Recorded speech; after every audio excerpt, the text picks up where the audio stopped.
आज इस व्यास के धरती पर महाराज जी पधार कर व्यास जैसे विचार व्यक्त कर रहे हैं, अपने को उस पावन गंगा में अपन पुनीत हो रहे हैं।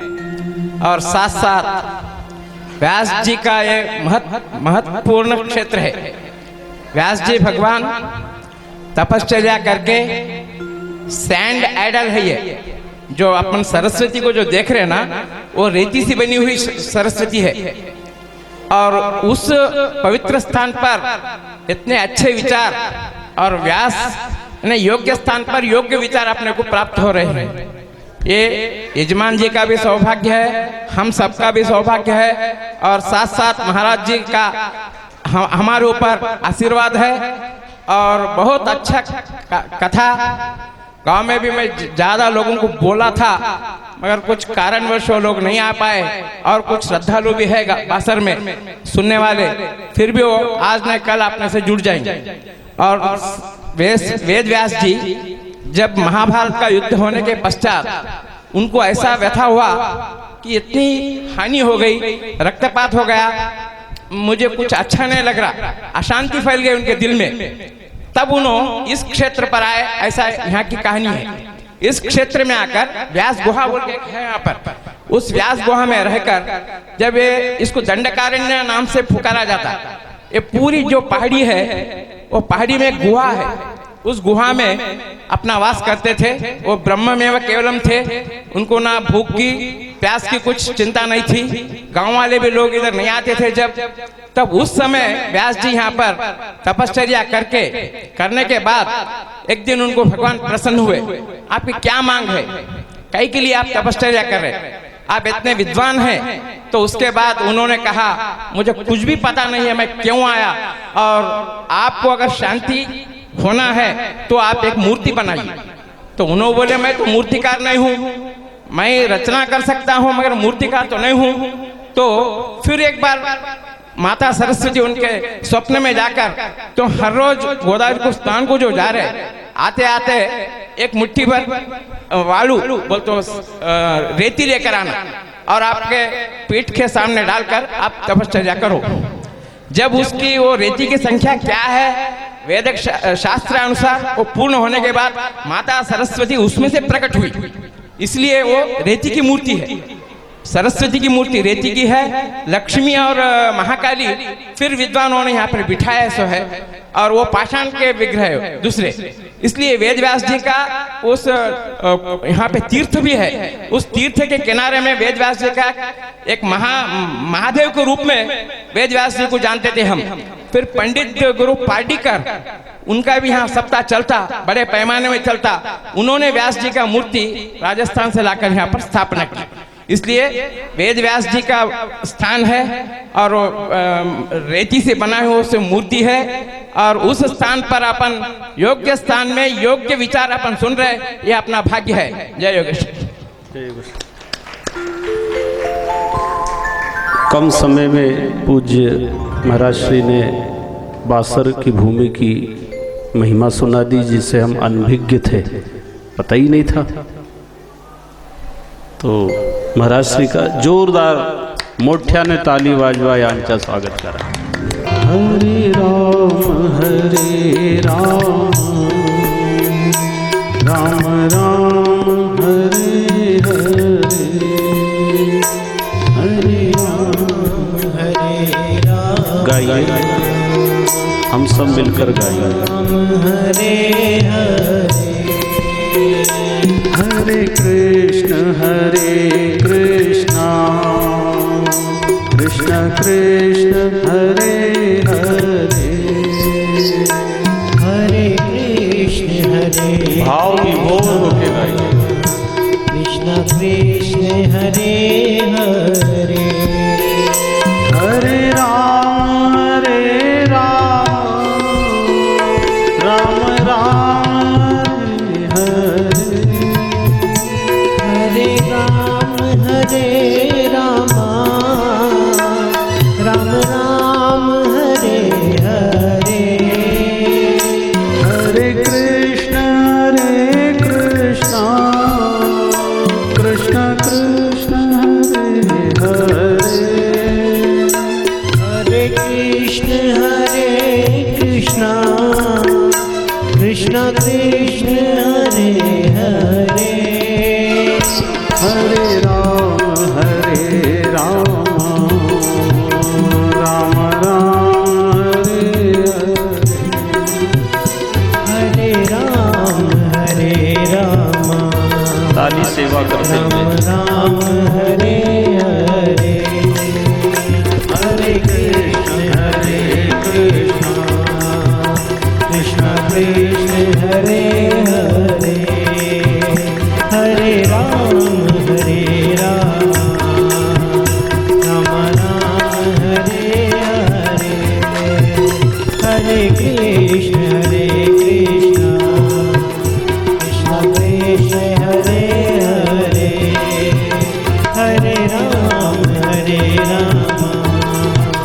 राम राम हरे हरे राम राम हरे हरे राम राम हरे हरे। श्री राम कृष्ण भगवान की जय, सद्गुरुनाथ महाराज की जय। ओम शांति। भगवान सर्वत्र शांति हो।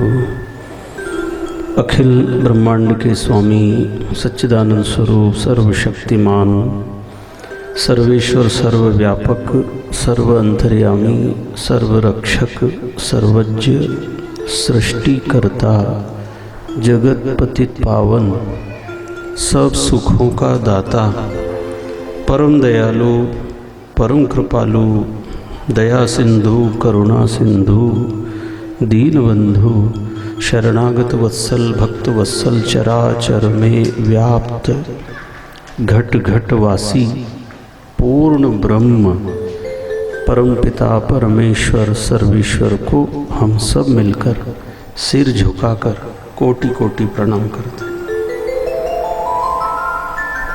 सभी साधु संत महात्मा ऋषि मुनि विद्वान तपस्वी ब्राह्मणों की पावन चरणों में प्रणाम करते हुए जिला आदिलाबाद के अंतर्गत आंध्र प्रदेश तेलंगाना के अंतर्गत बासर की ये पावन भूमि जहाँ माता गोदावरी सरस्वती माता एवं महर्षि वेदव्यास की पावन भूमि पर आयोजित दिव्य श्रीमद्भागवत सत्संग के यजमान पद का सौभाग्य प्राप्त हुआ। पूजनीय माता श्रीमती गोदावरी भाई आसावा एवं इनके सुपुत्र भाई श्री कृष्ण प्रसाद जी, भगवान दास जी, बंदेश कुमार जी, प्रीतीश जी, बाला प्रसाद जी, आसावा परिवार द्वारा आयोजित दिव्य श्रीमद्भागवत सत्संग के चतुर्थ दिवस की कथा में पधारे हुए कथा मंडप में विराजमान आसपास गांव शहर से पधारे हुए आप सभी अत्यंत परम सौभाग्यशाली भाग्यवान भगवान जी के प्रिय हरि भक्तों के चरणों में दास प्रणाम करता। परम मंगलमयी परम आनंददायक मनुष्य जीवन को सफल और सार्थक बनाने में मदद करने वाली श्रीमद् भागवत महापुराण के आचार्य, महानतम तत्वज्ञानी, विरक्त संत शिरोमणि परमहंस मणि सद्गुरु महामुनि श्री सुखदेव जी महाराज गंगा के किनारे शुकताल नामक तीर्थ में बरगद के पेड़ के नीचे बैठे हैं और अभिमन्यु नंदन सम्राट परीक्षित जी महाराज को परमात्मा की महिमा सुनाते हुए समझा रहे हैं, राजन, इस संपूर्ण संसार में प्रत्येक मनुष्य को अपने अपने कर्म पर पूरी सावधानी रखना चाहिए।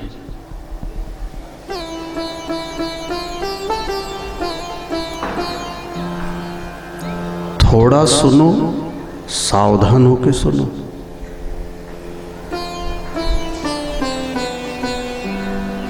सावधान न रहने से व्यवधान खड़ा होता है और कथा सावधान करती है। सावधान रहना ही साधना है।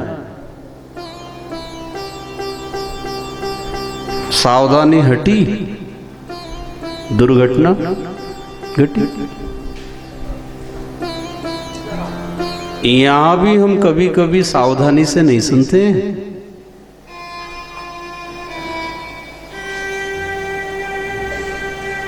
नहीं तो एक घड़ी आधी घड़ी, आधी में पुनियाद।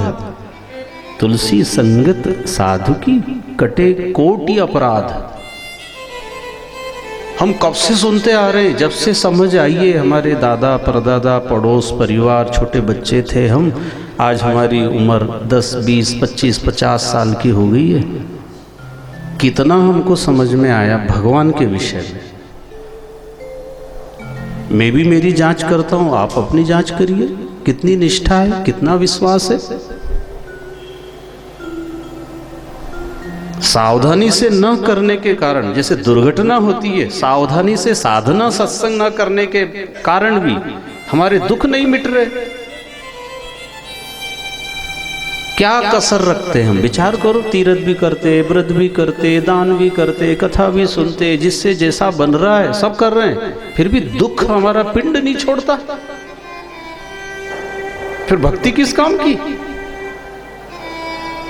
भक्ति से जैसे दवा गोली टेबलेट लेते हैं, वैद्य औषधि हम लेते हैं तो बीमारी दूर होना। 6 महीने से दवा खा रहे हैं और 1 पैसे का फायदा नहीं, तो यह तो दवा नकली है। डॉक्टर अनाड़ी होगा और उसके भरोसे बैठे हो। हमारा अज्ञान नहीं मिट रहा, हमारे अंदर बुराइयां भरी हुई है, दोष भरे हैं।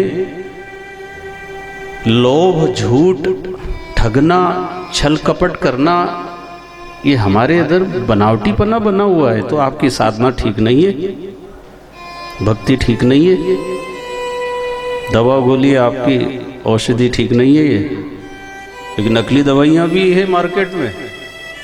अभी कोरोना काल में नकली इंजेक्शन खूब चला, आपके इधर भी सुना होगा। तो फिर भक्ति साधना उपासना हम जो कर रहे हैं भाई बहनों, उसमें कुछ गड़बड़ है। क्योंकि हम सब करते आ रहे जैसे हमारे दादा परदादा करते थे। फिर हमें शांति नहीं है, सुकून नहीं है, चैन नहीं है, शंकाएं नहीं मिटी। और फिर हम क्या कहते हैं, ये तो कर्मों का फल है और भोगना पड़ता है। तो फिर भजन भक्ति से फायदा क्या है?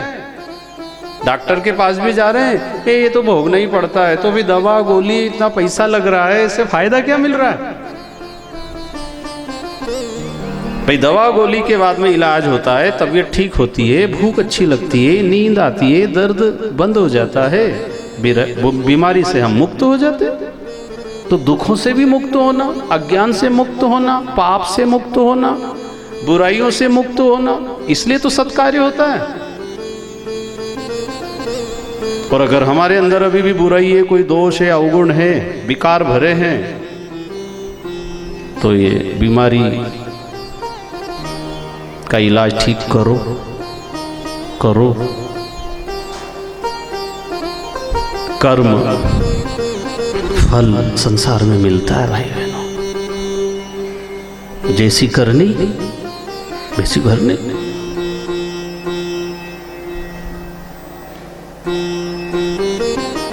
गीता का भी संदेश, कर्मण्येवाधिकारस्ते मा फलेषु कदाचन। कर्म करो, फल मिलेगा, ऑटोमेटिक मिलेगा, मांगना नहीं है। कर्म फल अपने आप आएगा। अच्छा किया है तो अच्छा आने वाला है, चाहे आज नहीं आया आएगा।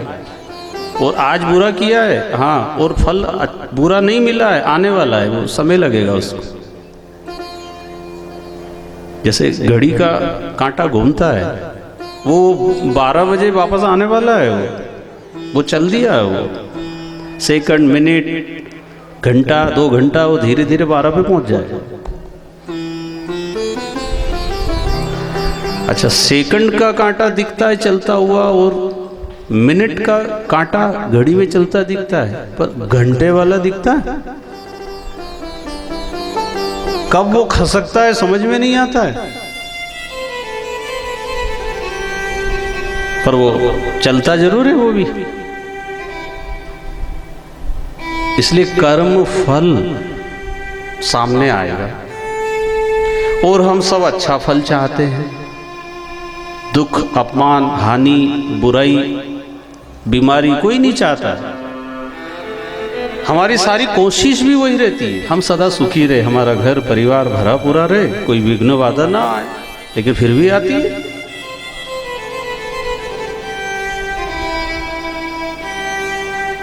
ब्रह्म वैवर्त पुराण में लिखा है, न अभुक्तम क्षीयते कर्म कल्प कोटि शतैरपि अवश्यमेव भोक्तव्यम कृतं कर्म शुभाशुभम। शुभ और अशुभ कर्मों का फल इस जन्म में, अगले जन्म में। कल आपको बताया 100 जन्म के बाद भीष्म पितामह को वो दंड मिला, शरसैया पर पड़े। 100 जन्म का रिकॉर्ड तो बहुत बढ़िया है, नंबर 1 है, पर 100 के बाद जब देखा तो रिकॉर्ड खराब था। और फिर वो भीष्म पितामह बनकर के उस जीवन में उन्होंने 100 जन्म पहले का फल भोगा। ये परमात्मा की व्यवस्था है। ये सारा संसार जितना बने अच्छा करो, ये कर्मों का फल देर सवेर हमारे सामने आता ही है। इसलिए सावधान करने के लिए तो कथा होती है। ये तो कथा आपने 1 बार सुनो, 10 बार सुनो, 50 बार सुनो, कथा तो वही है। कथा जो साइड में इशारा करती है उसको पकड़ना है, और समझदार को इशारा काफी, और मूर्ख के आगे तो चाहे रात भर दिन भर रामायण सुनाओ और उससे पूछो समझ में आई, बोले हाँ और तो सब समझ में आया, पर एक बात समझ में नहीं आई कि राक्षस रावण था कि राम था।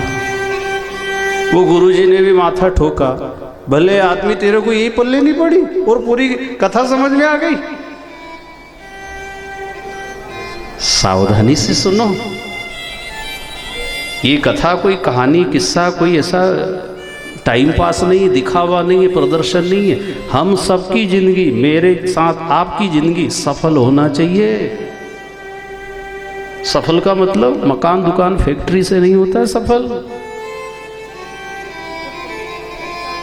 अंदर से हम कितने सुकून की जिंदगी जीते हैं, अंदर से कितने हम संतुष्ट हैं, अंदर से हम कितने निष्पाप हैं, अंदर से हम कितने पवित्र हैं, खुद देखो।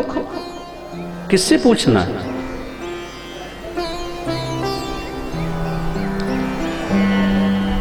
सुखदेव मुनि सम्राट परीक्षित जी को कथा के माध्यम से समझा रहे, तुमने ऋषि के गले में सर्प डाला है, बुरा किया है, हाँ तक्षक नाग आएगा। लेकिन तुमने वो बुरा किया है तो तक्षक नाग काटेगा, तुम्हारा शरीर भी छूटेगा। लेकिन तुम भागवत कथा सुन के सत्कार्य कर रहे हो, इसका नतीजा ये निकलेगा दुर्गति नहीं होगी, सदगति हो जाएगी। प्रारब्ध में जो लिखा है भाई बहन वो सामने तो आएगा, लेकिन उसका जो इफेक्ट एकदम होता है वो कम हो जाएगा सत्कर्म से। मुझे भी पता नहीं क्या होना भविष्य में, क्योंकि प्रारब्ध जो लिखी है सबके जीवन में वो तो आता है, कभी सुख कभी दुख, कभी लाभ कभी हानि, कभी यश मिलता है कभी अपयश मिलता है, कभी खूब मान सम्मान भी मिलता है कभी अपमान भी मिलता है, कभी खूब खुशी होती है और कभी कभी गमगीन माहौल हो जाता है, कोई कारण घटना ऐसी हो जाती है। तो वो कर्म आके हमको झकझोरता है, ऐसे थपेड़े पड़ते हैं, क्या करे आता। जैसे कि नदी में समुद्र में नाव जहाज चलती है भाई बहन, तो लहरों के कारण थोड़ा तो डगमग तो हो गई स्थिति।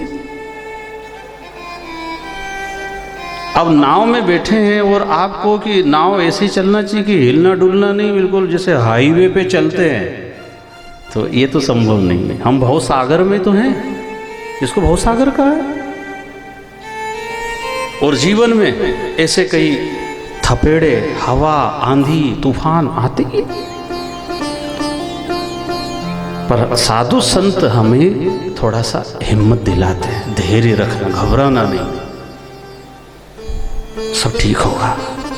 आया कोई तूफान निकल जाएगा, क्योंकि नाव क्या कह रही है, कई बार नाव पार करी है,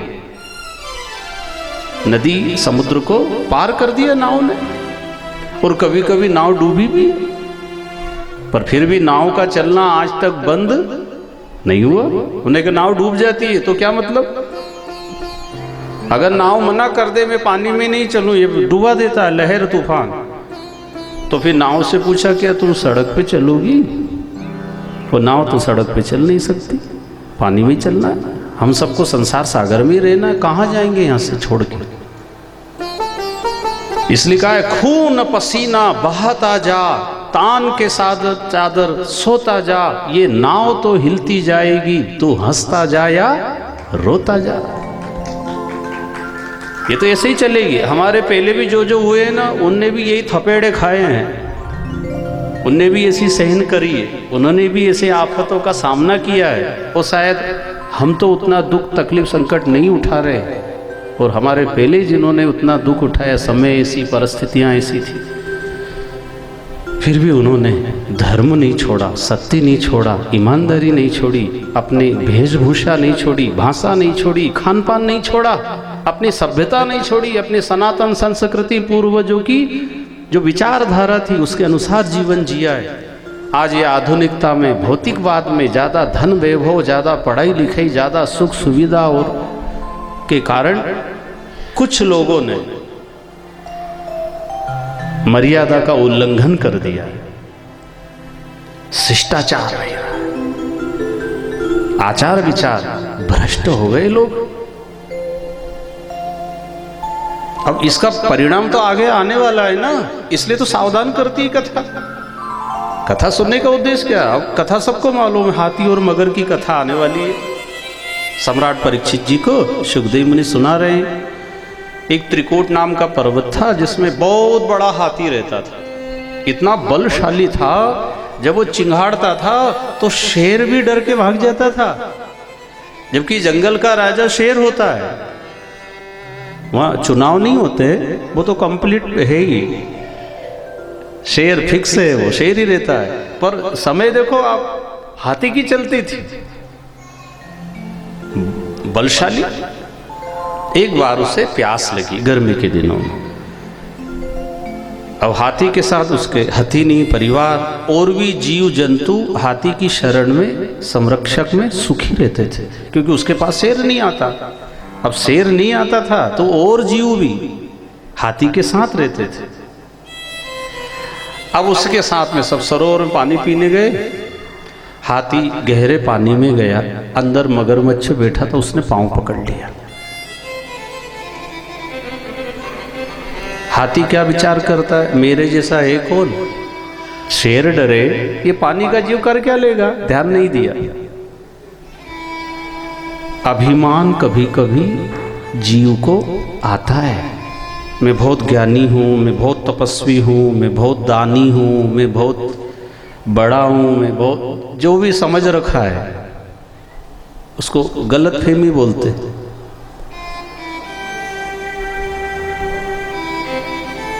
थोड़ा भी हमें जरूरत से ज्यादा आया तो जीव का स्वभाव है ये, अपने को कुछ समझने लग जाता है, मेरे जैसा कौन। और ये वही समझता है जो भक्ति साधना नहीं करता, उसको अभिमान जरूर आएगा, उसका मन बिगड़ेगा। जो भजन करता है, सेवा करता है, स्वाध्याय करता है, सत्संग करता है, धर्म का आचरण करता है, वो अभिमान से बच जाता है, क्योंकि वो किसी को महत्व दे रहा है। जैसे रावण बहुत विद्वान था लेकिन अभिमानी भी था, क्योंकि वो दूसरों को महत्व नहीं देता, किसी की नहीं सुनता। क्यों? मैं सब जानता हूं, मेरे जैसा पंडित कौन है? 4 वेद, 6 शास्त्र, 18 पुराण का विद्वान था। दूसरों को महत्व नहीं देंगे आप, क्योंकि हर एक के अंदर श्रेष्ठ गुण छुपे हुए हैं। हर एक के अंदर ऐसी कोई निरर्थक व्यर्थ चीज धरती पे परमात्मा ने बनाई नहीं है। श्रेष्ठ गुण है। जहर में भी गुण है, पर वो अपने पीने के लिए नहीं है। हाँ, पर उसमें गुण है, उसकी भी जरूरत पड़ती, चाकू की जरूरत पड़ती, जबकि चाकू तो बुरा है, काटने का काम करता है, पर उसके बिना काम भी नहीं चलता है। उपयोग करना आना चाहिए। इसलिए संसार में बुरा तो कुछ भी नहीं है, सब में श्रेष्ठ गुण है। उस श्रेष्ठता वही देख सकता है जिसके अंदर श्रेष्ठ गुण होंगे। जिसके अंदर दोष भरे वो दोष ही तो देखेगा। इसलिए हमारे अंदर निर्मलता आ जावे, हम निर्दोष हो जावे। इसलिए साधना, तपस्या, नामस्मरण, त्याग, संयम आपको भीतर से पवित्र बनाते हैं, निर्मल बनाते हैं। फिर भगवान की अनुभूति हमारे हृदय में होने लगती, जो हमारे अंदर पहले से विद्यमान है। भगवान जी कहते हैं, मैं मंदिरों में रहना मुझे कम पसंद है। तुम बैठा दो भले, पर मैं मंदिरों में रहना चाहता नहीं हूं। मैं मनुष्यों के हृदय में रहता हूं। और हम मंदिर में खूब पूजा, घंटों पूजा करते हैं। शायद वो खुश हो, मूर्ति ना हो, लेकिन आपने किसी जीवित प्राणी की मदद की है, सम्मान किया है, सहयोग किया है, तो वो प्रसन्न होगा ना।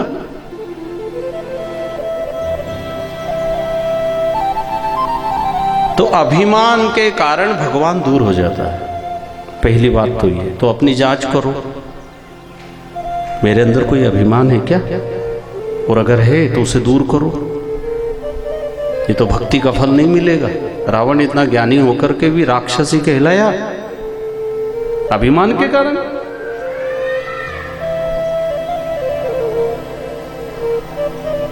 हमारे साधु संत कहते हैं, जो चाहो हरि मिलन को तो तजो विषय अभिमान, उर में रहत न एक संग, भोग और भगवान। ये एक साथ नहीं रहते। भगवान को पवित्र जगह चाहिए, निर्मलता। और अभिमान का जो कचरा भरा है, तो भगवान वहां अनुभव नहीं देता। रहता तो है, आपको पता नहीं चले। तो हाथी अभिमान में था, ध्यान नहीं दिया, और मगरमच्छ पांव मुख में ऐसा फंसाता गया, ग्राह ने पूरा जकड़ लिया। अब ये बाहर निकलना चाहता, लेकिन निकल नहीं सका। शरीर भी साथ ना दे, ताकत साथ ना दे, परिवार को आवाज लगाई, बचाओ, कोई बचाने नहीं आया। अब क्या करूं, कौन साथ देगा? अब इस समय हाथी ने अंतर मन से स्तुति की, ऐसा भागवत में लिखा है। गजेंद्र उवाच, हाथी बोलो। अब कोई प्रश्न कर सकता है, शंका भी होना भी चाहिए कि हाथी कोई पढ़ा लिखा था जो स्तुति करता है? हाथी बोला, ऐसा लिखा है। ओम नमो भगवते तस्मै यत एतच्चिदात्मकं पुरुषायादि बीजाय परेशाय विधीमहि। हे परमपिता परमेश्वर, आप जिसके भीतर प्रवेश कर जाते हो तो चेतन भी जड़ होता है, जड़ भी चेतन हो जाता है। आपके नामस्मरण से, आपकी भक्ति साधना से जीव का कल्याण होता है। हाथी ने स्तुति की, कहते भगवान गरुड़ पे आरूढ़ होकर सरोवर के किनारे आ गए और हाथी को बाहर निकाला, साथ में मगरमच्छ भी खिंचाता आया। प्रभु ने चक्र से उसका मुख फाड़ दिया मगरमच्छ का, हाथी का पैर छूटा। अब मगरमच्छ का शरीर छूटा, उसने दिव्य रूप धारण किया गंधर्व का और अपना परिचय देता है, मैं पूर्व जन्म में गंधर्व था, मेरे ऐसे कर्म हो गए, उसका परिणाम मुझे मगरमच्छ का शरीर मिला। आज आपके दर्शन से मैं कृतार्थ हुआ। हाथी जो था, हाथी का शरीर भी छूटा और भगवान जी के साथ उनके धाम पार्षद बन के गया, गजेंद्र मोक्ष हो गया। हम वर्षों से ये कथा सुनते आ रहे हैं, पर विचार करें ये हाथी और मगर की कथा क्या इशारा करती है। इस संसार सागर में हम सब आए और काल रूपी मौत ने हम सबका पांव पकड़ रखा, लेकिन हमें ऐसा लगता नहीं है कि हम मृत्यु की ओर जा रहे हैं। हमें ऐसा लगता हम जी रहे हैं, हम बड़े हो रहे हैं, हमारी उम्र बढ़ रही है, लेकिन गहराई से देखेंगे तो उम्र घट रही है, कम हो रही है। हम मृत्यु की तरफ जा रहे हैं, लेकिन हमें ख्याल ही नहीं आता है। कितना बड़ा आश्चर्य है। और जन्मोत्सव भी जब आता है तो खूब धूम धड़ाके से मनाते हैं, जबकि उस दिन तो और दुखी होना चाहिए, 1 साल कम हो गया जिंदगी में से। काहे की खुशी मना रहे हो तुम? खुशी उनके जन्म की मनाई जाती है जिनके जन्म से धरती का भार कम हुआ हो, उन्होंने कुछ महान कार्य करे हों, उनके जन्मदिन मनाना चाहिए। जिनने भार बढ़ाया, जिनने पाप बढ़ाया, जिनने और धरती माता पे बोझ खड़ा किया है, उनका क्या जन्मदिन मनाना। इसलिए जन्माष्टमी होती है, रामनवमी होती है, महापुरुषों के जन्मदिन मनाते हैं। तो सुखदेव मुनि ने राजा परीक्षित जी को ये बात बताई।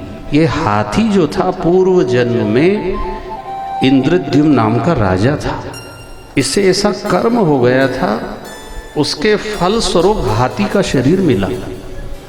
आपको कल भी निवेदन किया था, अगर इस मनुष्य शरीर से हम मुक्त नहीं होते हैं तो किसी ना किसी शरीर में जन्म लेना ही पड़ेगा।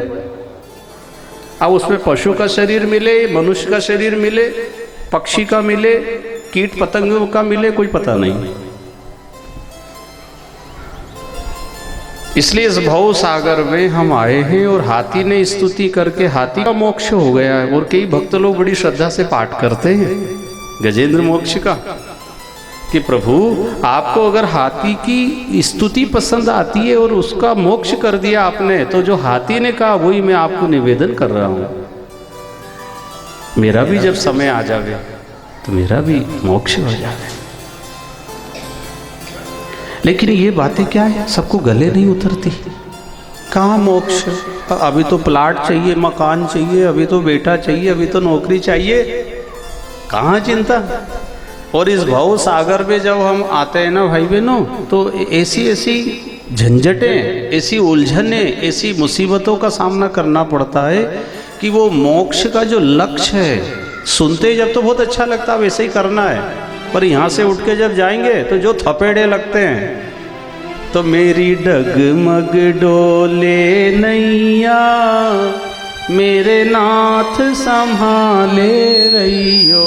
ओ मेरी डगमग डोले नैया, मेरे नाथ संभाले रहियो। मेरी डगमग डोले नैया, मेरे नाथ संभाले रहियो। मेरी डगमग डोले नैया, मेरे नाथ संभाले रहियो।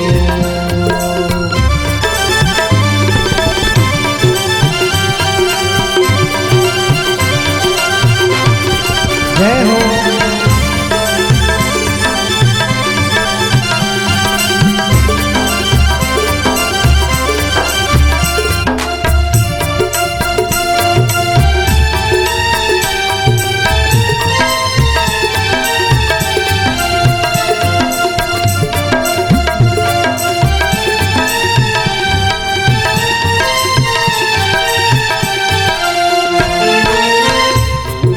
डोले नैया मेरे नाथ संभाले ओ मेरी डगमग डोले नैया मेरे नाथ संभाले रहियो। मेरे नाथ संभाले रहियो। मेरे नाथ संभाले रहियो। मेरे नाथ संभाले रहियो। मेरे नाथ संभाले रहियो। नैया मेरे नाथ संभाले रहियो। मेरी जगमग डोले नैया मेरे नाथ संभाले रहियो।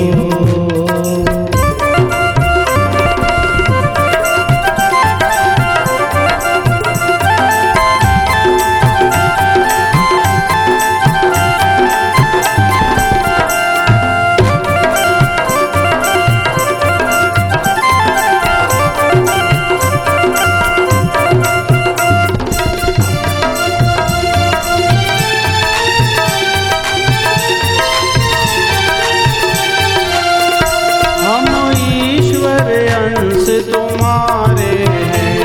हम ईश्वर अंश तुम्हारे हैं। हम ईश्वर अंश तुम्हारे हैं। हम ईश्वर अंश तुम्हारे हैं। और अंश के वंश तुम्हारे हैं। और अंश के वंश तुम्हारे हैं। और अंश के वंश तुम्हारे हैं। ये नाता रोज निभइयो मेरे नाथ संभाले।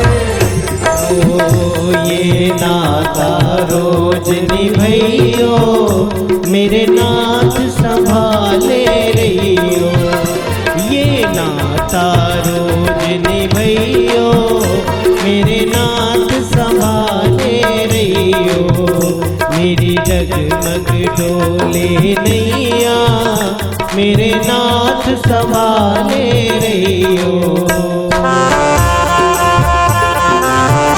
सभी लोग प्रेम से ताली बजाते हुए दोनों हाथों को ऊपर करके हरि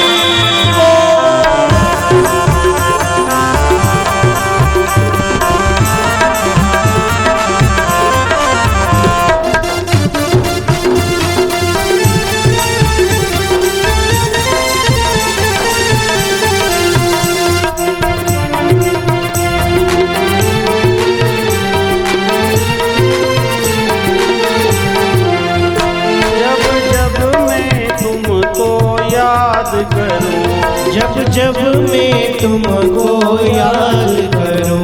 दिन रात तुम्हारा ध्यान करूं। दिन रात तुम्हारा ध्यान करूं।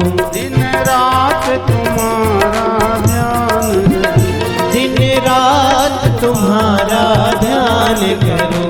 मेरे सामने खड़े हो जइयो मेरे नाथ संभाले।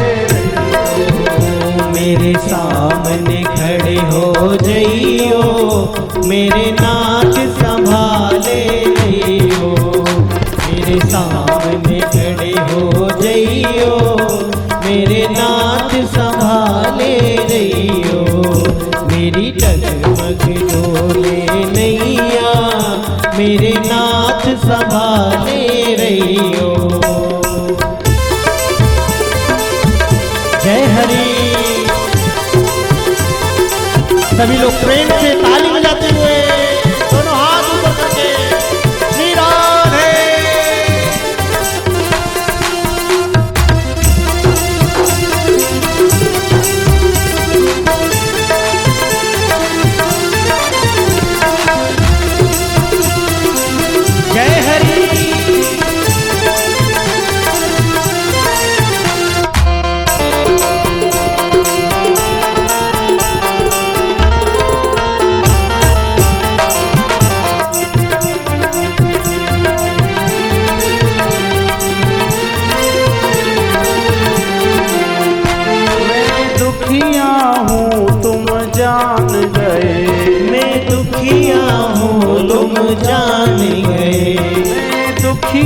हूँ तुम जान गए, मैं दुखिया हूँ तुम जान गए, सारे दुख से हम हार गए, सारे दुख से हम हार गए, सारे दुख से हम हार गए, सारे दुख से हम हार गए। मेरे दुखड़े सब हर लइयो, मेरे नाथ संभाले, मेरे दुखड़े सब हर लइयो, मेरे नाथ संभाले रहियो, मेरे दुखड़े सब हर लइयो, मेरे नाथ संभाले रहियो, मेरी डगमग डोले नैया, मेरे नाथ संभाले रहियो।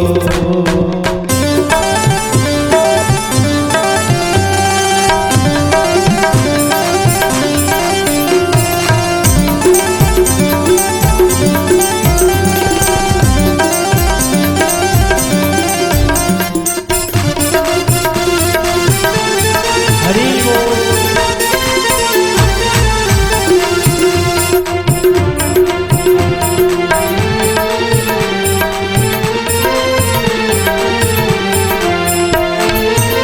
पंढरीनाथ भगवान की जय। ऐसा जीवन में जब कहीं डावाडोल स्थिति हो जावे, डगमग होने लगे, तो भगवान सबका साथ देने को तैयार है। तैयार है वो। जब हाथी की मदद कर सकते तो हमारी नहीं करेंगे क्या? पर हाथी से ज्यादा श्रद्धा विश्वास हमारा होना चाहिए।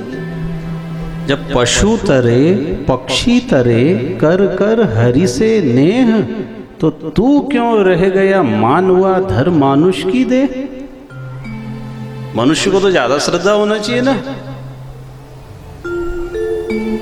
परीक्षित जी को कहा हाथी का मोक्ष हो गया है, हिम्मत आई राजा। अगर हाथी पशु पक्षी तर गए और मनुष्य डूब जाए तो शर्म आना चाहिए ना। धिक्कार है मनुष्य जिंदगी को। हमारा जीवन ऐसा होना चाहिए जो हमें जन्म मरण की झंझटों से छुड़ा दे।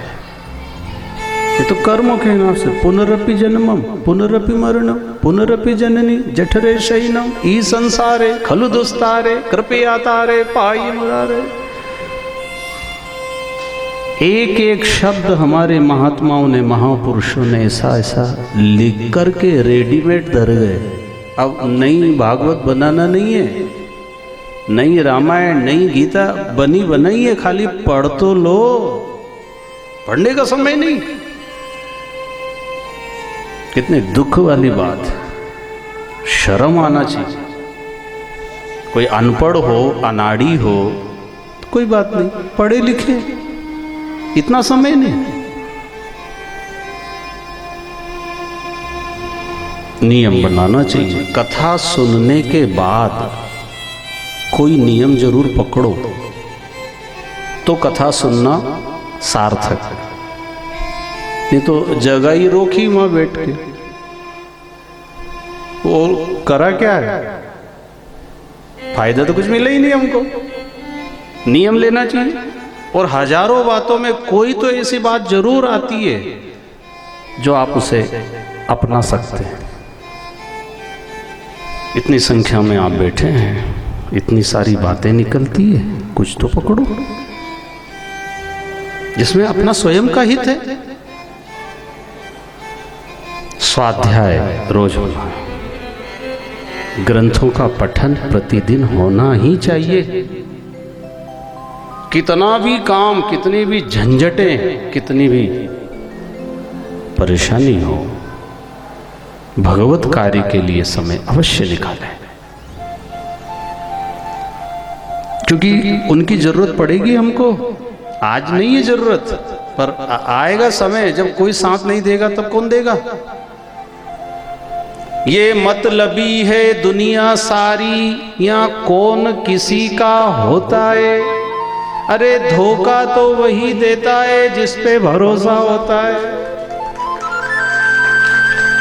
हाँ, हमने पति पे भरोसा किया, पत्नी पे किया, पिता पे किया, माँ पे किया, बेटे पे किया, भाई पे भरोसा किया, मित्र पे भरोसा किया है, और यहाँ ऐसे धोखे खाए के ही बैठे हैं।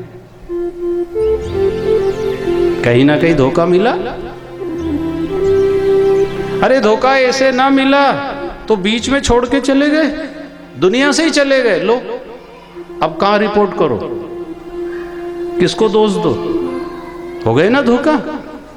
जन्म जन्म के साथ की बात करी थी और कहां निभाया, क्या करेंगे अब? कि साथ रह के भी अलग हो गए, साथ रह के भी अलग हुआ कि नहीं धोखा। ये दुनिया धोखा भी देगी और पीछे से धक्का भी देगी, इसका भरोसा ज्यादा नहीं। रहो, रहने की मना नहीं है। वो क्या बोलते हैं, भ्यू नकोस मी तुझा पाठीसी आहे। उस पर भरोसा करो, उससे जुड़ो, उसके कांटेक्ट में रहो, उसके संपर्क में रहो डेली, नित्य प्रति। क्योंकि कब कौन धोखा दे देगा इस दुनिया में कोई भरोसा क्या।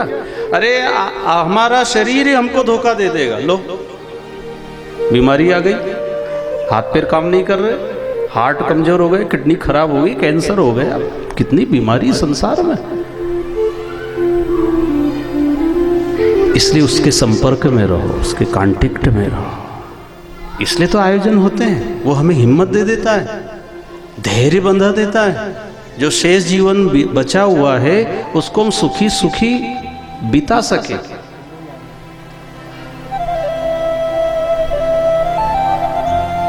आद्य जगत गुरु शंकराचार्य जी कहते हैं, यद्यपि लोके मरणम शरणम।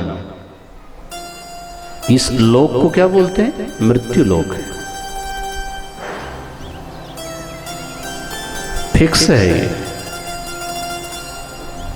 कंपलसरी है। ये तो मृत्यु तो होना।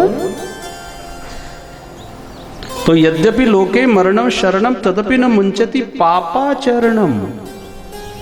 मरना पक्का है, इसके बाद भी व्यक्ति झूठ बोलता है, रिश्वत लेता है, मिलावट करता है, घोटाला करता है, झूठ बोलता है, दूसरे का हक छीन लेता है। तुम्हारे पास कोई अमर पट्टा है? कितने दिन की जिंदगी अच्छे से जियो ना। मरना कब हो जाएगा किसी को खबर नहीं, एक सेकंड में।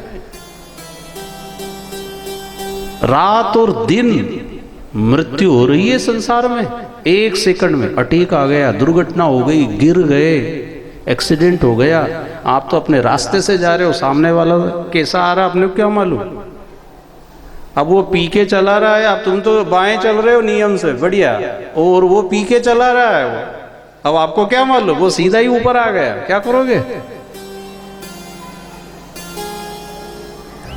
तो औरों के साथ ऐसी घटनाएं घटती है, हमारे साथ भी तो कुछ हो सकता है।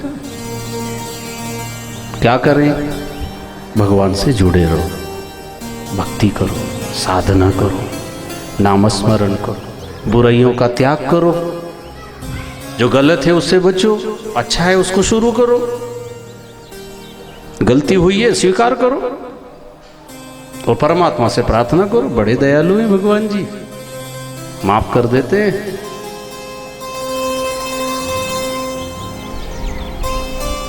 पापो हम पाप कर्मा हम पापात्मा पाप संभव त्राई माम पुंडरीकाक्ष सर्व पाप हरो। गलती होना, भूल होना स्वाभाविक है, हो जाती है। किससे नहीं होती गलती, पर गलती स्वीकार तो कर लो, माफी तो मांगो।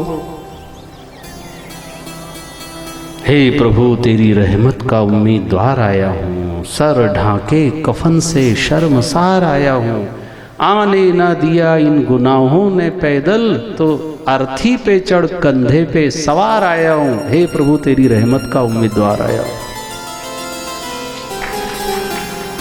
भगवान की शरण में जाने से भाई बहनों कि अपराध कम हो जाते हैं। अब भगवान कहाँ मिलेंगे? तो भगवान जी यूं तो कह रहे मैं तो सब जगह हूं, सब समय हूं और सबके लिए हूं।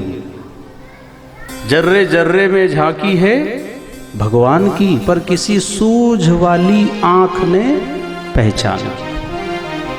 वो नामदेव जी का सुना होगा ना, बाटी बाटी बनाई और भोजन बनाया। हाँ, तो वो भोजन बना कर बैठे थे और एक कुत्ता जी आए और रोटी बाटी लेकर के भाग रहे।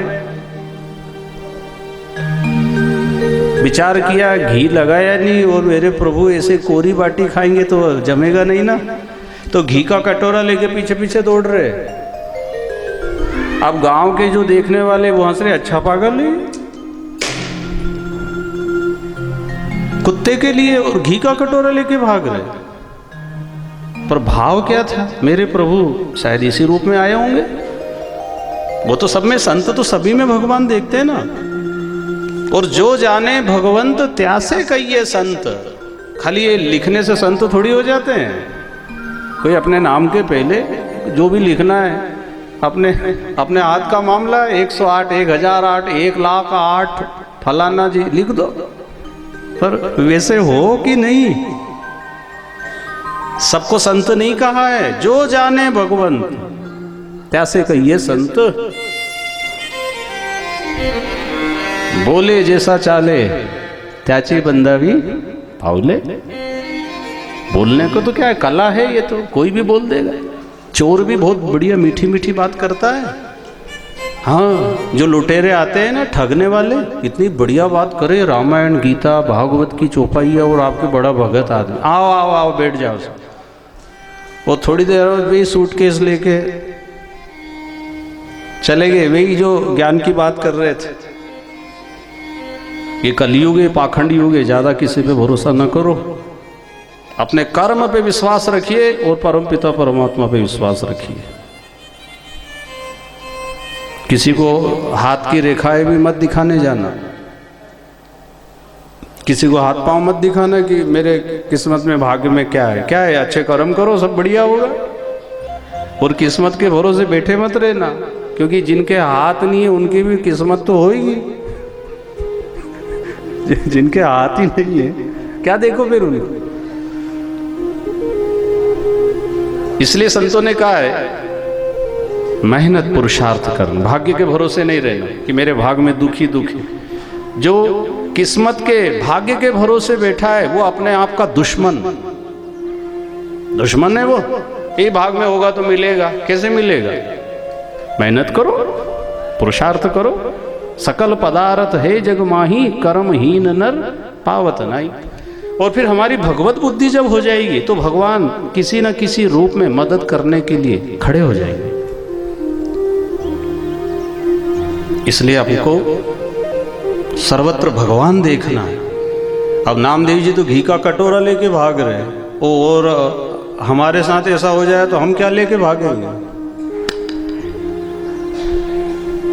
क्योंकि हमको तो वो कुत्ता ही दिख रहा है। और जब वो कटोरा लेके भागे तो वो भजन भी बना हुआ है, सुनना है? सुनिए तो फिर गाइए भाई।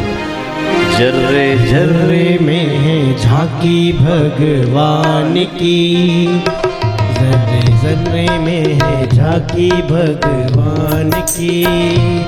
किसी सूझ वाली आँख ने पहचान की, किसी सूझ वाली आँख ने पहचान की। जर्रे जर्रे में है झांकी भगवान की।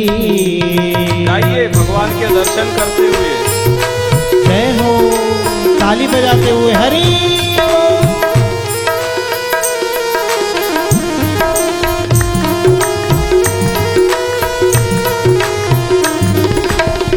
जय हरि।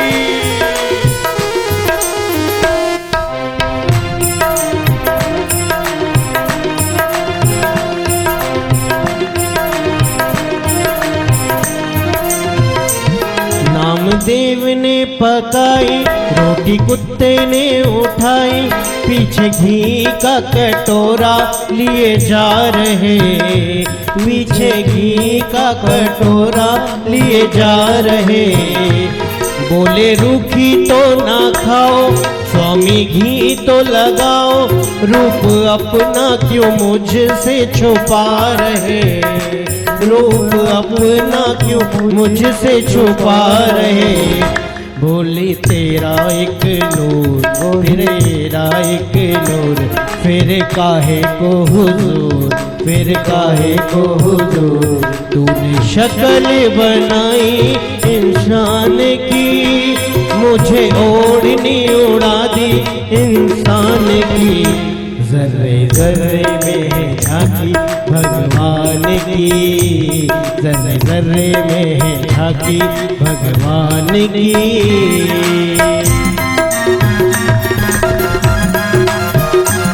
जय हरि।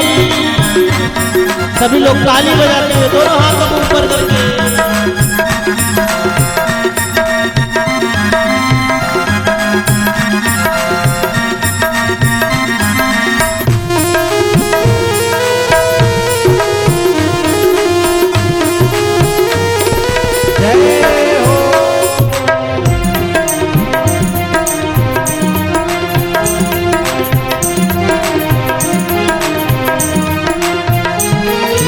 मीरा चढ़ाली पी के जहर की प्याली, ऐसा गिरधर बसाया हर श्वास में, ऐसा गिरधर बसाया हर श्वास में।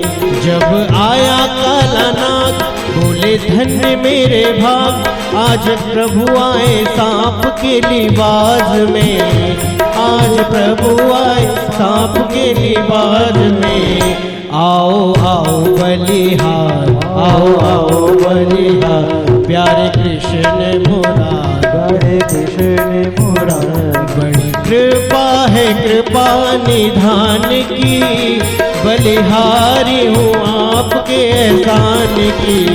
जर्रे जर्रे में झांकी भगवान की, जर्रे जर्रे में झांकी भगवान की। जय हरि।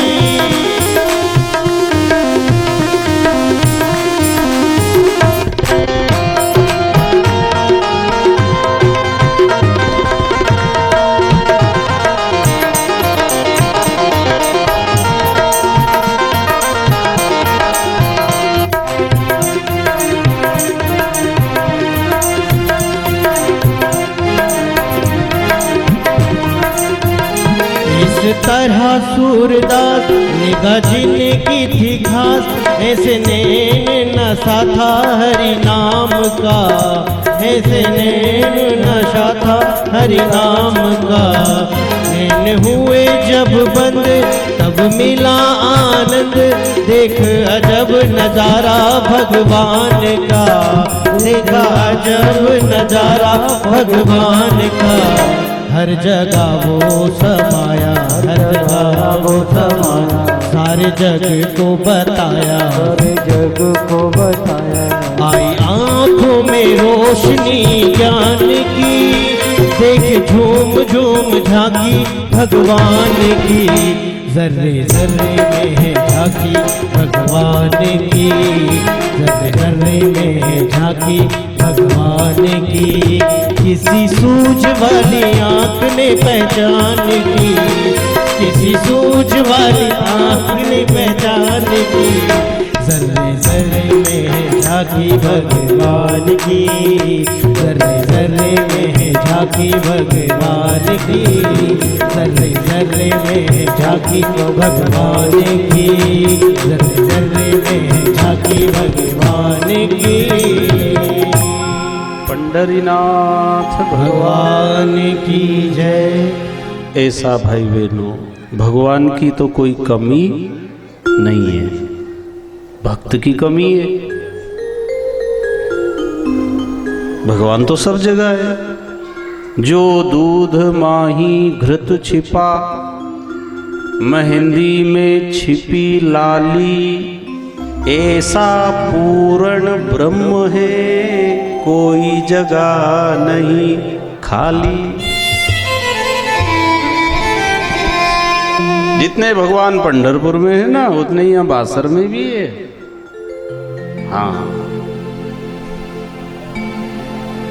सारा संसार ही भगवान का एक मंदिर है। उस भाव से रहना चाहिए। जैसे मंदिर में हम कुछ गलत नहीं करते,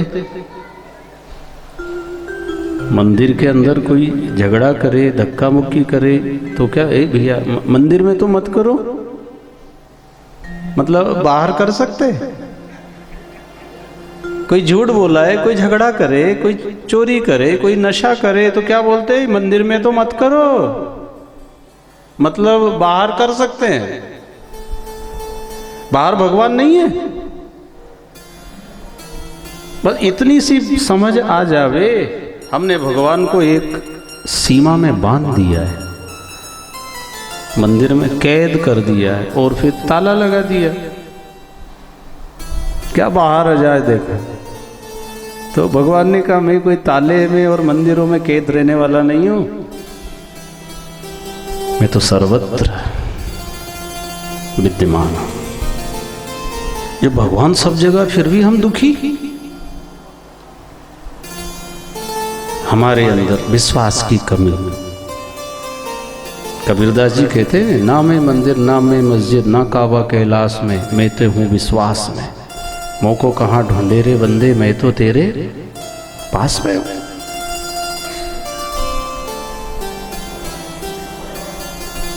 पास में है और हमें खबर नहीं है, तो फिर गलती किसकी है?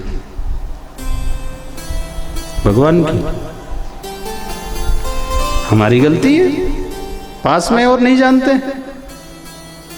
भाई दूर है तो चलो, ये अमेरिका में है तो आपको कैसे पता लगे, जाएंगे जब भी मालूम पड़ेगा। इसलिए भगवान ने इतना सस्ता नियम बनाया कि मैं सब जगह हूँ, सबके पास हूँ, सब समय हूँ, सबके लिए हूँ। चाहे अमीर हो, गरीब हो, पापी हो, पुण्यात्मा हो, ज्ञानी हो, अज्ञानी हो, स्त्री हो, पुरुष हो, काला गोरा मोटा पतला, हिंदू मुस्लिम, देश विदेश, सारे संसार में है।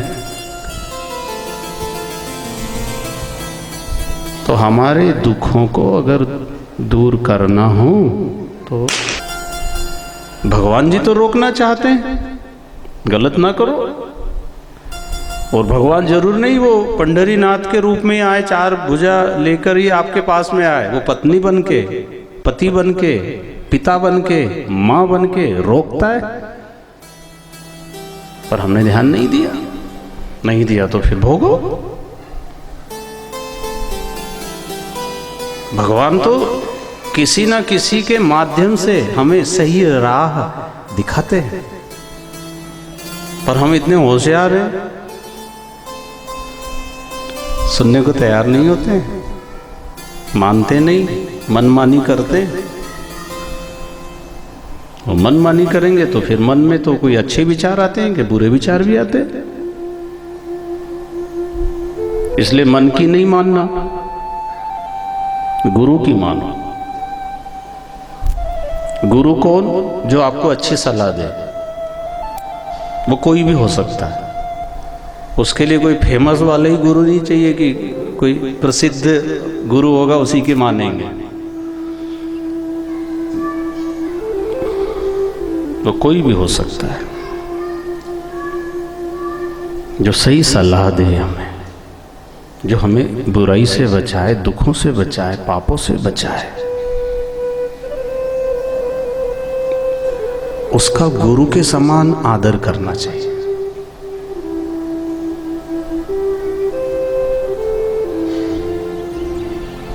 तो इस संसार में हम सब आए हैं और मृत्यु निश्चित है, तो मरण का निवारण तो कुछ है नहीं। जब मरना पक्का है तो फिर बुराइयों से, पाप से, अन्याय से बचना चाहिए ना। इसलिए आदि जगत गुरु शंकराचार्य जी ने क्या कहा है? अंगम गलितं पलितं मुंडम दशन विहीनं जातं तुंडम वृद्धो याति गृहीत्वा दंडम तदपि न मुंचति आशापिंडम भज गोविंदम गोविंदम भज मूढ़मते। मूर्ख कहा उसको जो भगवत आराधना साधना नहीं करता है, सुमरण नहीं करता है, स्वाध्याय नहीं करता है, शास्त्र अनुकूल आचरण नहीं करता है, मूर्ख। चाहे वो कितना पढ़ा लिखा हो, कितनी डिग्रियां उपाधियां पा रखी हो उसने, और जो भजन भक्ति साधना सत्कार्य में नहीं है आगे, मूर्ख मंदभागी है।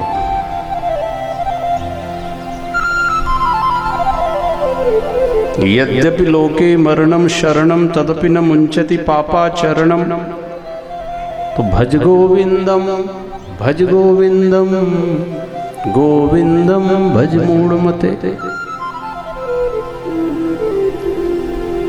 आदि गुरु शंकराचार्य जी को भी थोड़ा सा आवेश में आना पड़ा, मानते नहीं, मूर्ख कहा उसको।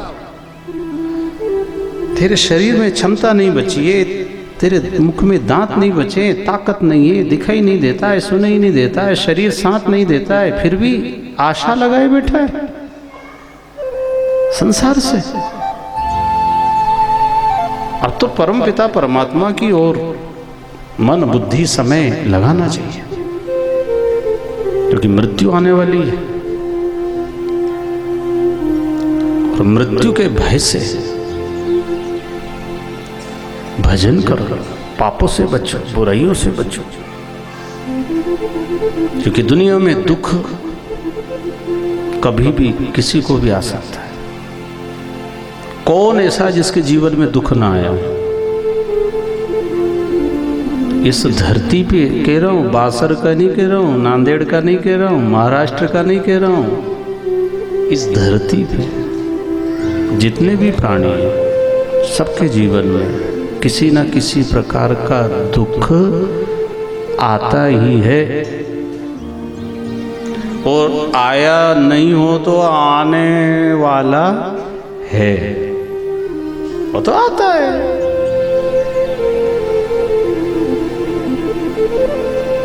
और सबसे बड़ा दुख कौन सा है? मृत्यु का। जन्म दुखम जरा दुखम जाया दुखम पुनः पुनः अंत कालम महादुखम। तस्मा जागरही। महादुख तो देखा नहीं अभी तो मान अपमान, गरीबी, बीमारी, कर्जा लेना देना, अपमान, यही बुखार का ही दुख देखा है। अभी वो बड़े वाला तो बचा है। इसलिए कोई भी दुख आया है, उस दुख को भगवान जी छोटा कर देते हैं। इसलिए भजन भक्ति करना, और भजन भक्ति के बाद में आपको महसूस होना चाहिए, हाँ थोड़ी राहत मिल रही, शांति मिल रही, विचार आपके अनुकूल हो रहे हैं। भले दुख उतना बड़ा रखा है, लेकिन आपके अंदर उसका प्रभाव न हो, मन पे असर न हो, ये भजन भक्ति का फल है।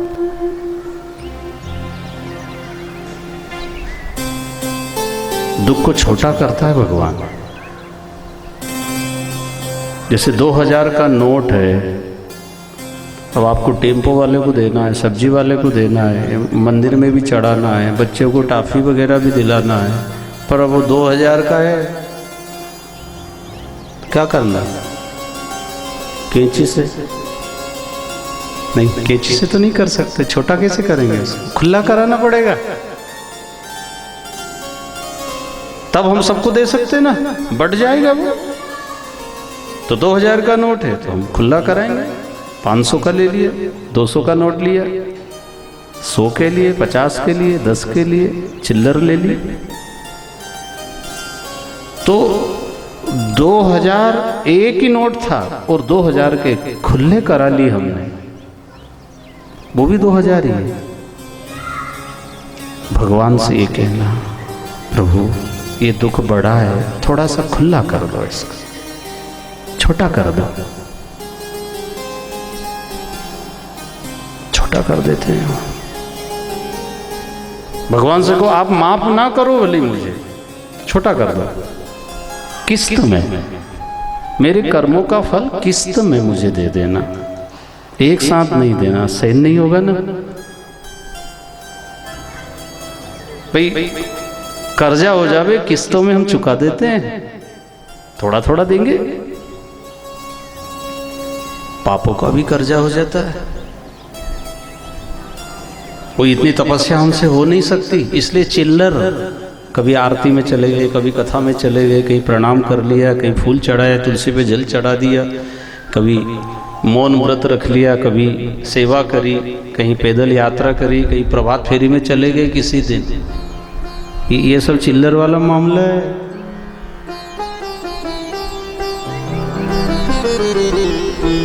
तो वो दुख कम हो जाता। जैसे अभी हम 3 घंटा कथा में बैठे हैं तो कुछ दुख में कटौती हो जाती है। सम्राट परीक्षित जी को श्राप मिला, वो कथा में बैठ गए तो दुख कम हो गया और खत्म भी हो जाएगा।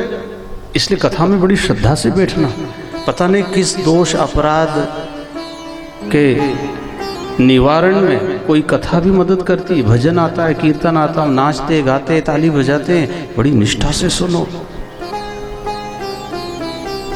कई दोष मिट जाते हैं भजन से, कीर्तन से, जल प्रोक्षण करने से, मंत्र जाप से, आशीर्वाद से, दर्शन से। इनमें श्रद्धा रखो भाई बहनों, इनको नजरअंदाज मत करो। क्या होता है इनसे? होता है जल छीटने से भी होता है ना।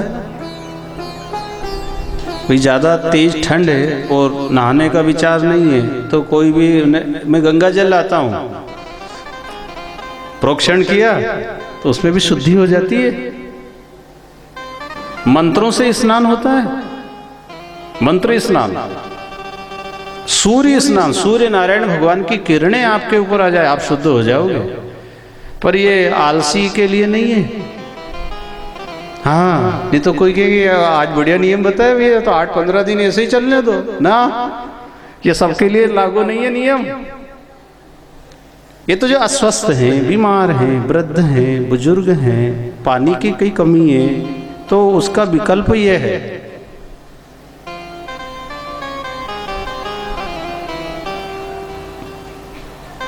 भस्म स्नान होता है, भस्म।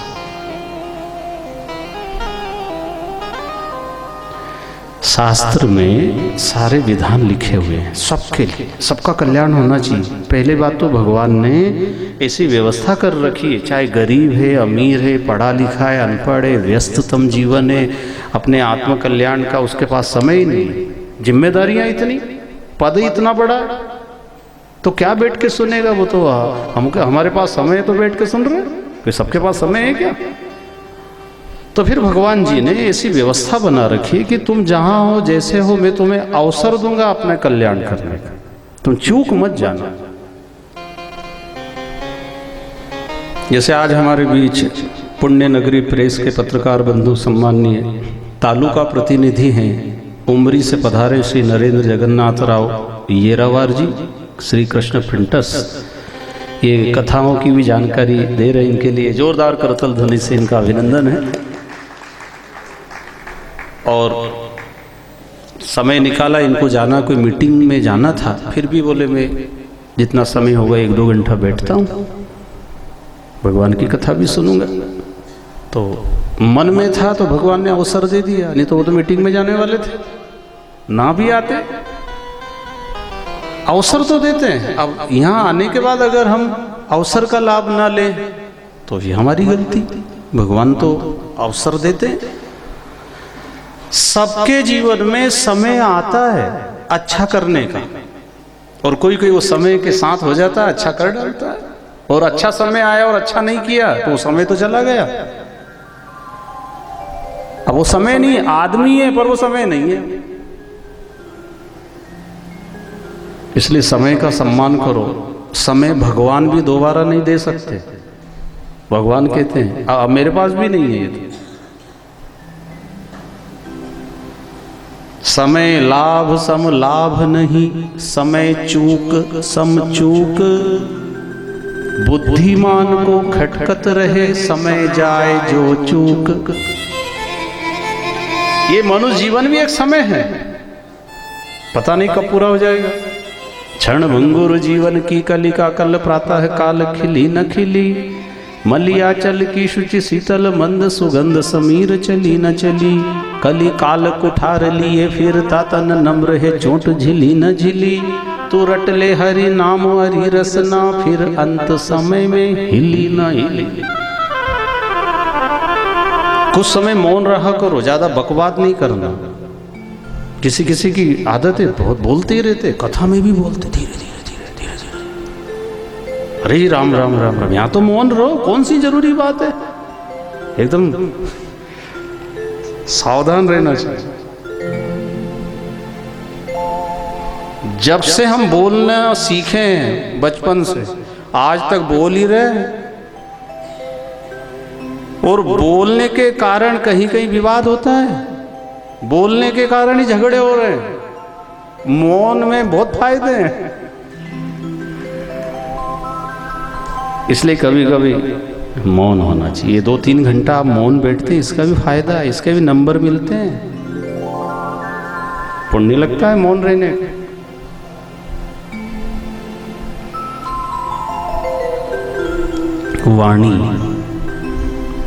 वाणी से भी पुण्य भी लगता है और वाणी से पाप भी लगता है।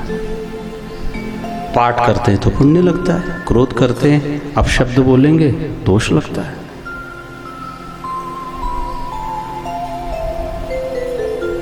सुखदेव मुनि राजा परीक्षित जी को समझा रहे हैं, राजन स्वर्ग के देवताओं के जीवन में दुख आ गया,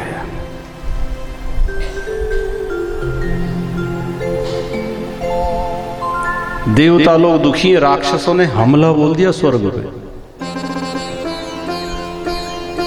समय बदल गए, भाग रहे वहां से स्वर्ग छोड़ के, राक्षसों ने कब्जा कर लिया। भगवान की शरण में जाते हैं और प्रार्थना करते हैं, प्रभु दया करो, ऐसा संकट आ गया है।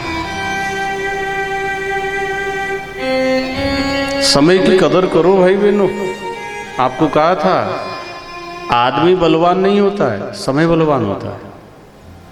जो किसी पद पे है तब तक उसकी जय जयकार है, और जहां पद से उतरे फिर कौन पूछ रहा है।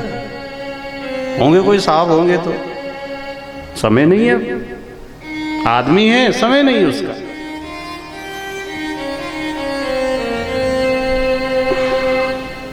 अच्छे समयों में भाई बहनों खूब अच्छा काम करो।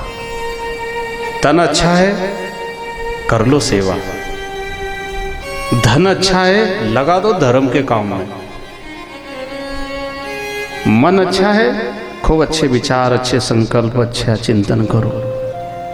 समय अच्छा है अच्छा कर डालो। आज का समय भी ये हमारे यजमान बंधु के पूज्य पिता श्री सम्मान्य श्री गोविंद प्रसाद जी के आज पुण्यतिथि है। आज 28 दिसंबर उनका ये तिथि भी है। 1982 में उन्होंने शरीर छोड़ दिया।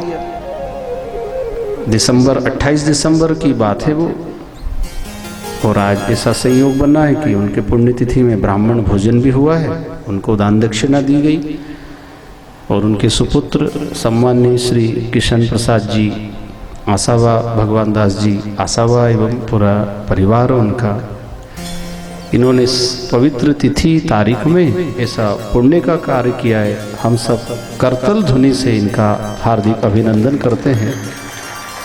इस पुण्य कार्य में हम सबको भी सम्मिलित होने का अवसर मिल गया। अब मैं मध्य प्रदेश से यहाँ आ गया, जिला देवास खातेगांव तालुका से।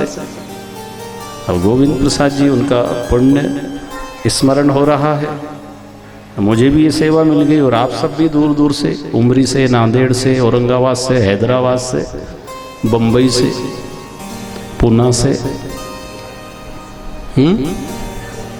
जालना से, धर्माबाद से,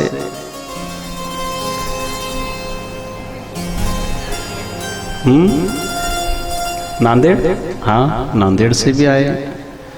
तो पधारे हुए सभी अतिथियों का आयोजक परिवार की ओर से मोठ्याने ताली वाजवा यांचा स्वागत करा।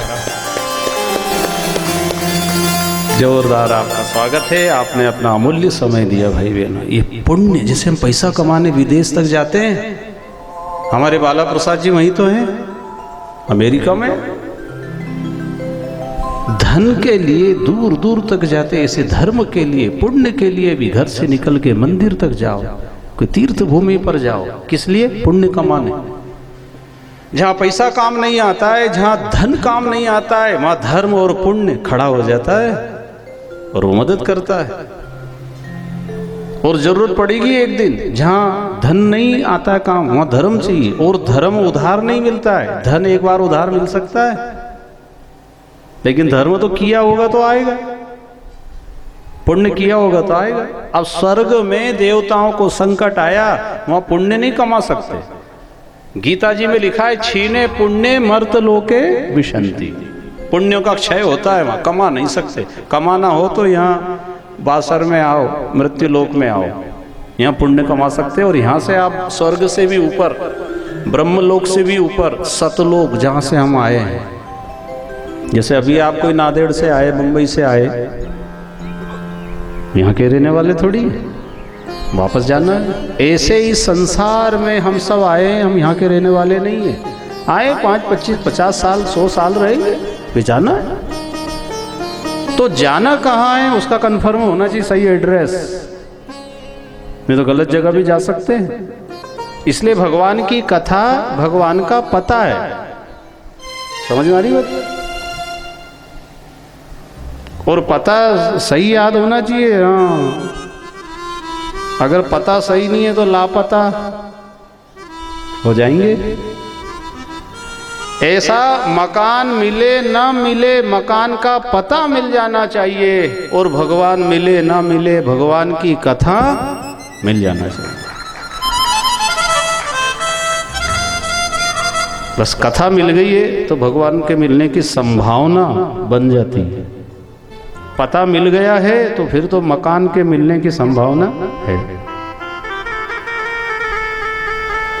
तो कथा ध्यान से सुनना, एकाग्रता से सुनना। कथा भी कुछ दोष को डिलीट करती है, पाप को मिटा देती है। आपको कहा था बीच में, कथा भगवान से भी बढ़ के है, क्योंकि भगवान सबको नहीं मिलते हैं। जिनका पुण्य है, तपस्या है, साधना है, उनको मिलते हैं भगवान जी। पर भगवान की कथा तो सबको मिलती है, सबको मिलती है।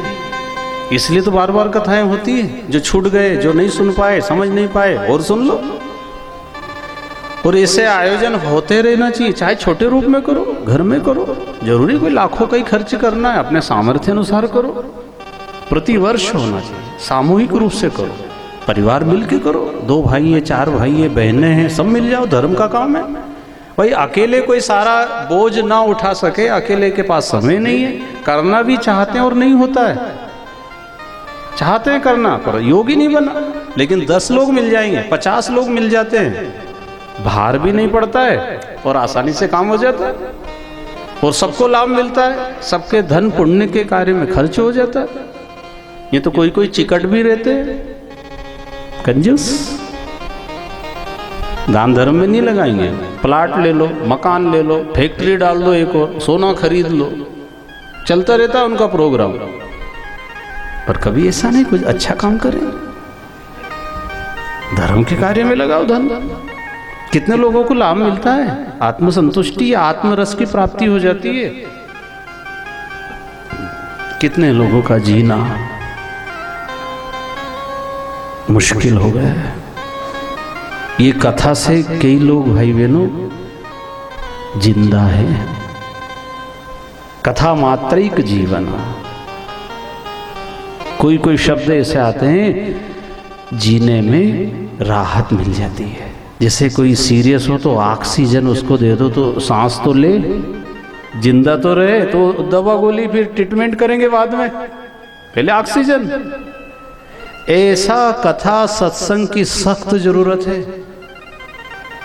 जीना सिखा देती है, दुख में कैसे जीना, गरीबी में कैसे जीना, अपमान हो जाए तो कैसे जीना, कोई दुख संकट आ गया है, कोई ऐसी घटना घट गई है, क्या करना, किसी ने कलंक लगा दिया है तो क्या करना है, ऐसे में जीना आ जाता है।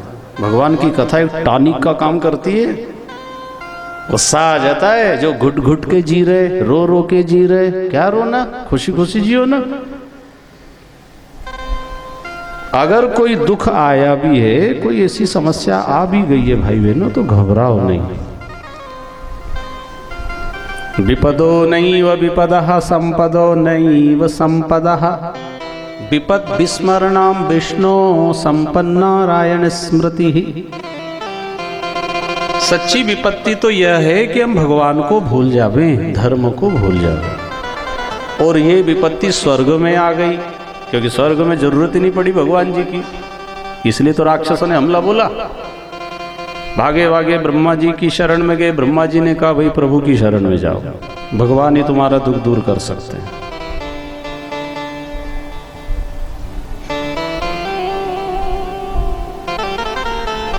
संकट आता है भाई बहनों, पर घबराना नहीं, हिम्मत से काम लेना। वो संकट आपकी तीव्र गति से उन्नति भी कर सकता है। विपत्ति उन्नति के मार्ग पे पहुंचाती है। विपत्ति भी गुरु बनकर आती है। विपत्तियों में बहुत लोगों ने उन्नति की है, सीख गए वो कौन अपना है, कौन पराया है, कौन साथ देता है। अभी देवताओं पे संकट आया, प्रार्थना की उन्होंने, पाण्यावरी नाव, कौन सा भजन है वो, भीगी भीगी डगमग डोले माझी पाण्यावरी नाव रे, डगमग डोले माझी पाण्यावरी नाव रे, पंढरीच्या पांडुरंग भीगी भीगी धाव रे, पंढरीच्या पांडुरंग भीगी भीगी धाव रे, मग डोले माझी पांड्यावरी नाव रे, डगमग डोले माझी पांड्यावरी नाव रे, पंढरीच्या पांडुरंग भीगी भीगी नाव रे, पंढरीच्या पांडुरंग भीगी भीगी धाव रे। हरी बोल।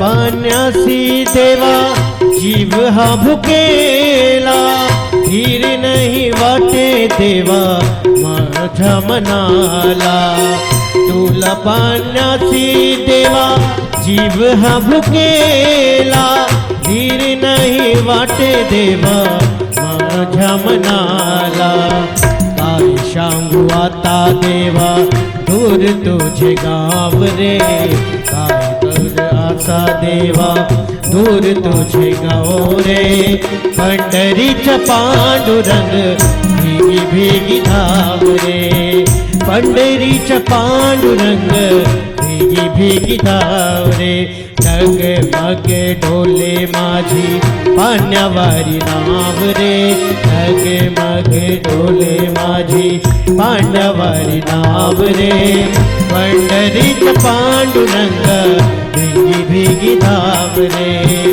पंढरीच्या पांडुरंग भीगी भीगी धाव रे। जय हो हरी बोल।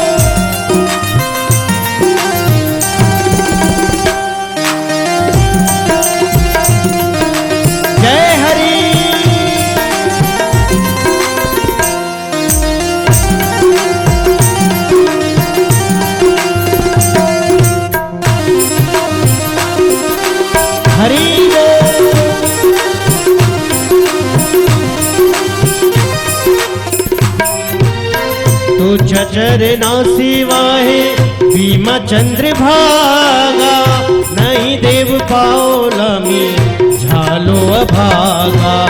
तुझ्या चरणा सिवाय भीमा चंद्रभागा, नाही देव पावला मी झालो अभागा. आता तरी देवा मला एक दिला पाव रे, आता तरी देवा मला एक दिला पाव रे. पंढरीचा पांडुरंग भेगी भेगी धाव रे, पंढरीचा पांडुरंग भेगी भेगी धाव रे. डगमगे डोले माझी पांड्यावर नाव रे, डगमगे डोले माझी पांड्यावर नाव रे.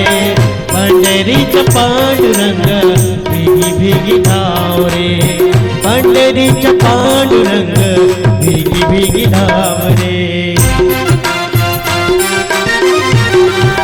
जय हो हरि बोल. सभी लोग ताली बजाते हुए दोनों हाथ ऊपर करके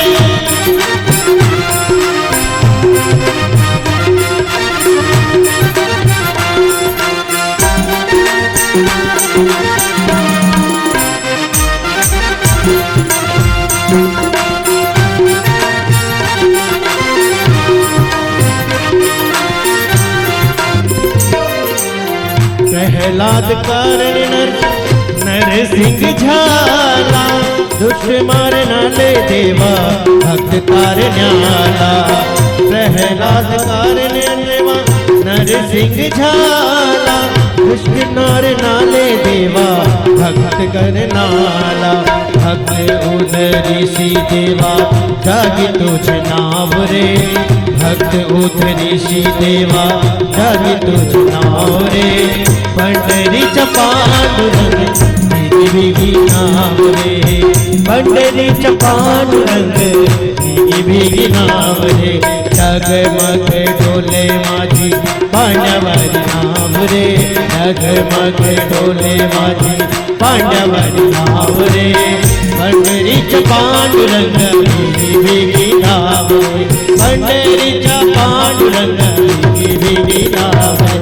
पंढरीचा पांडुरंग भेगी भेगी नाव रे, पंढरीचा पांडुरंग भेगी भेगी नाव रे. डगमग डोले माझी पांड्यावर नाव रे, डगमग डोले माझी पांड्यावर नाव रे. पंढरीचा पांडुरंग भेगी भेगी नाव रे, पंढरीचा पांडुरंग भेगी भेगी नाव रे.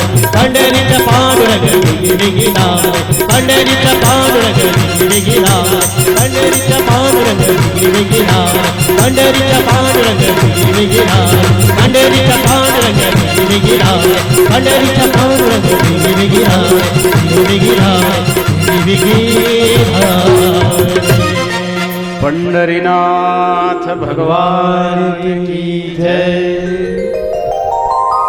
ऐसा जीवन में भगवान का सहारा जिनने लिया है उनको किसी और के सहारे की जरूरत नहीं पड़ती है. नहीं तो स्वर्ग में भी देवता दुखी हो गए क्योंकि भगवान का सहारा नहीं है. तो फिर तो डगमग तो होगी ना नैया, भगवान ही तो संभालते हैं. भगवान से प्रार्थना की, भगवान जी ने देवताओं को समझाया, तुमने स्वर्ग में रह करके पुण्यों का सुख भोगा है. जो ज्यादा सुख भोगता है उसको दुख का भी सामना करना पड़ता है. भगवान जी ने चाहे हमें जरूरत से ज्यादा सुख दिया है, सबका हमें उपभोग नहीं करना, दूसरों के लिए भी खर्च करना. हाँ, गुब्बारा बराबर समर्थन करता है, उसको समझ में आती है ना कि बात सच्ची है. अब ये उमरी वाले हमारे यजमान जी हैं, गांव का नाम भी बहुत बढ़िया है उमरी. कम होती जाती उमरी, भारी होती जाती गठरी, उम्री तो कम होती ना, हर पल हर दिन